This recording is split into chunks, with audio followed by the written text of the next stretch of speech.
ಪ್ರಿಯ ವೀಕ್ಷಕರೇ, ಸತ್ಯ ಶೋಧನೆ, ನಿಖರವಾದ ನಿಷ್ಪಕ್ಷಪಾತ ತನಿಖೆಯ ಸುದ್ದಿಯನ್ನು ಪ್ರತಿ ಕ್ಷಣ ನಿಮಗಾಗಿ ಪ್ರಸ್ತುತಪಡಿಸುತ್ತಿದೆ ಶುಭೋದಯ ಮೀಡಿಯಾ.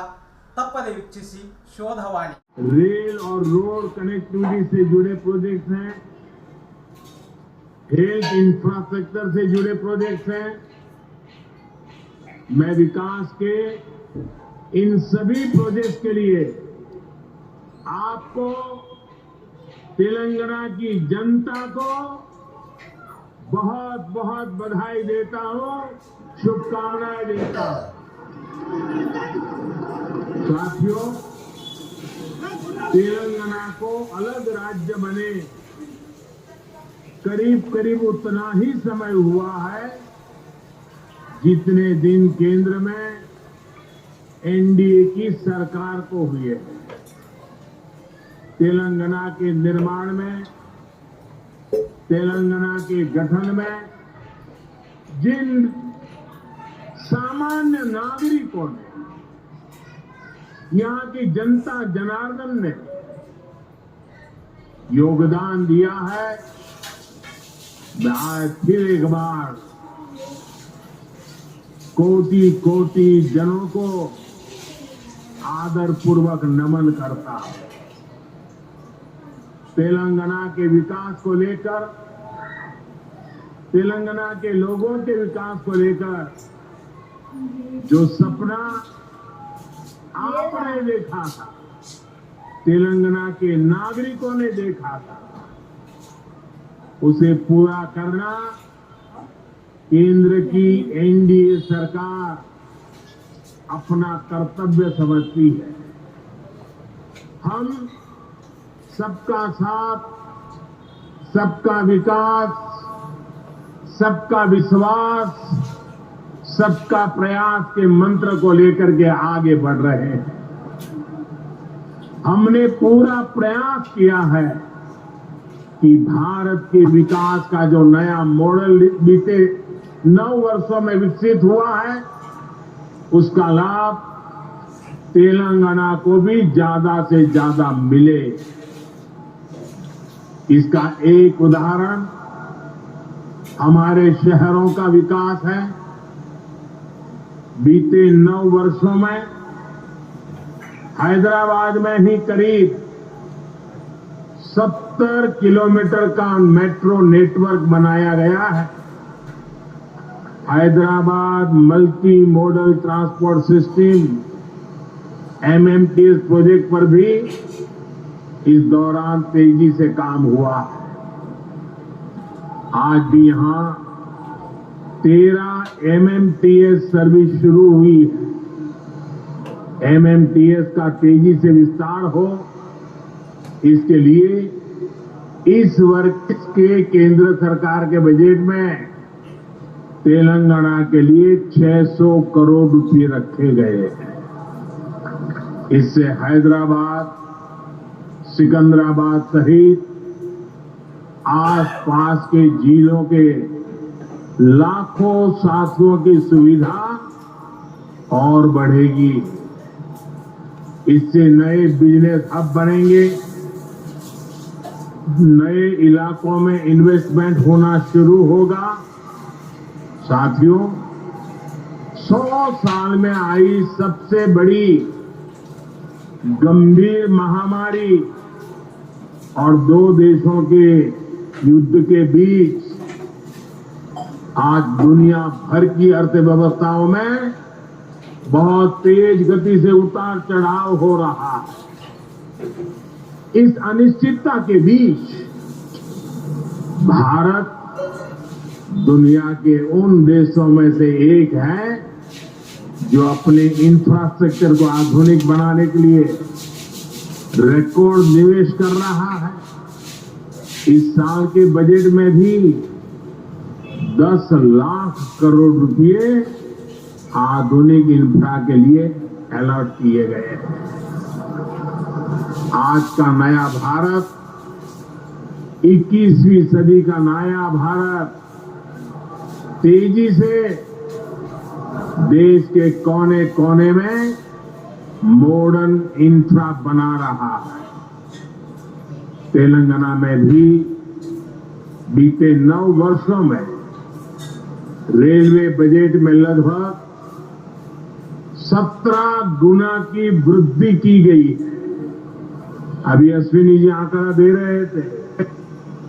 इसे नई रेल लाइन बिछाने का काम हो, रेल लाइनों की डबलिंग का काम हो या फिर इलेक्ट्रिफिकेशन का काम हो, सभी कुछ रिकॉर्ड तेजी से हुआ है। आज जिस सिकंदराबाद और महबूबनगर के बीच रेल लाइन की डबलिंग का काम पूरा हुआ है, वो इसी का उदाहरण है। इससे हैदराबाद और बेंगलुरु की कनेक्टिविटी भी बेहतर होगी। देश भर के बड़े रेलवे स्टेशनों को आधुनिक बनाने का जो अभियान शुरू हुआ है, उसका लाभ भी तेलंगाना को मिल रहा है। सिकंदराबाद रेलवे स्टेशन का विकास भी इसी अभियान का हिस्सा है। साथियों, रेलवे के साथ ही केंद्र सरकार द्वारा तेलंगाना में हाईवे का नेटवर्क भी तेज गति से विकसित किया जा रहा है। आज 4 हाईवे प्रोजेक्ट का शिलान्यास यहां हुआ है। 2300 करोड़ की लागत से अक्कलकोट कर्नूल सेक्शन को हो, 1300 करोड़ की लागत से महबूबनगर चिंचोली सेक्शन का काम हो, करीब 900 करोड़ रुपए की लागत से कलवाकुर्ती कोल्हापुर हाईवे का काम हो, 2700 करोड़ की लागत से खम्मम देवरापल्ली सेक्शन का काम हो। केंद्र सरकार तेलंगाना में आधुनिक नेशनल हाईवे निर्माण के लिए पूरी शक्ति से जुटी है। केंद्र सरकार के निरंतर प्रयास की वजह से आज तेलंगाना में नेशनल हाईवे की लंबाई 2 गुनी हो चुकी है। साल 2014 में जब तेलंगाना का निर्माण हुआ था, तब यहां 2500 किलोमीटर के आसपास नेशनल हाईवे थे। आज तेलंगाना में नेशनल हाईवे की लंबाई बढ़कर के 5000 किलोमीटर पहुंच गई। इन वर्षों में केंद्र सरकार ने तेलंगाना में नेशनल हाईवे बनाने के लिए करीब 35,000 करोड़ रुपए खर्च किए हैं। इस समय भी तेलंगाना में 60,000 करोड़ रुपए के रोड प्रोजेक्ट पर काम चल रहा है। इसमें game changer Hyderabad ring road का प्रोजेक्ट भी शामिल है। साथियों, केंद्र सरकार तेलंगाना में इंडस्ट्री और खेती दोनों के विकास पर बल दे रही है। टेक्सटाइल ऐसा ही उद्योग है जो किसान को भी और मजदूर को भी, दोनों को बल देता है। हमारी सरकार ने देश भर में 7 मेगा टेक्सटाइल पार्क बनाना तय किया है। इनमें से एक मेगा टेक्सटाइल पार्क तेलंगाना में भी बनेगा। इससे युवाओं के लिए नए रोजगार का निर्माण होगा। रोजगार के साथ साथ तेलंगाना में शिक्षा और स्वास्थ्य पर भी केंद्र सरकार बहुत निवेश कर रही है। तेलंगाना को अपना एम्स देने का सौभाग्य हमारी सरकार को मिला है। एम्स बीबी नगर से जुड़ी अलग अलग सुविधाओं के लिए भी आज काम शुरू हुए हैं। आज के ये प्रोजेक्ट तेलंगाना में ease of travel, ease of living और ईज ऑफ डूइंग बिजनेस तीनों को बढ़ाएंगे। हालांकि साथियों, केंद्र सरकार की इन कोशिशों के बीच मुझे एक बात के लिए बहुत पीड़ा है, बहुत दुख होता है, दर्द होता है। केंद्र के ज्यादातर प्रोजेक्ट्स में राज्य सरकार से सहयोग न मिलने के कारण हर प्रोजेक्ट में देरी हो रही है, विलंब हो रहा है। इससे नुकसान तेलंगाना के लोगों का, आप लोगों का हो रहा है। मेरा राज्य सरकार से आग्रह है कि वो विकास से जुड़े कार्यों में कोई बाधा न आने दे, विकास के कार्यों में तेजी लाए। भाई और बहनों, आज के नए भारत में देशवासियों की आशाएं, आकांक्षाएं, उनके सपने पूरे करना हमारी सरकार की प्राथमिकता है। हम दिन रात मेहनत करके इसी कोशिश में जुटे हैं, लेकिन कुछ मुट्ठी भर लोग विकास के इन कार्यों से बहुत बौखलाए हुए हैं।